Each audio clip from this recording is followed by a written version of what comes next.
እምነት እባላለሁ። ላታውቀኝ ትችላለህ። ከዚህ በፊት አንድ መጽሐፍ ጽፌ ነበር እና አሁን ሁለተኛ መጽሐፍ እየጻፍኩኝ ነው። ያው እየተገባደደ ስለሆነ እንድትገመግምልኝ ነበር።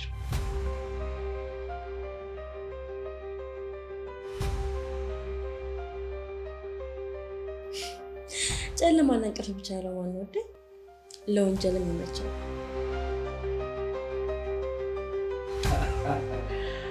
ዛሬ ጠዋት ህይወቱ አልፏል። ደራሲ ዘመንም ትናንት ደብድበውት ነበር። በልብ ወለድ መልኩ የተጻፈ ነገር ይዘጋጅ። ደህና ነህ? ምንድን ነው አልገባኝም።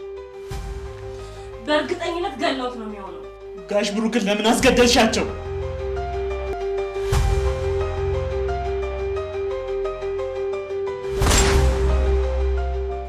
ምን ፈልጋ ነው? በዚህ ጭንቅ ሰዓት ላይ መቼስ ፍቅር ልትጫወት ባልሆነ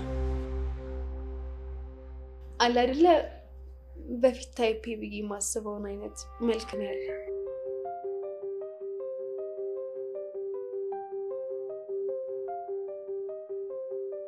ስትጠጪ እንደዚህ ከሆንሽማ በቃ ወይን ጠማቂ ነው መሆን ያለብኝ።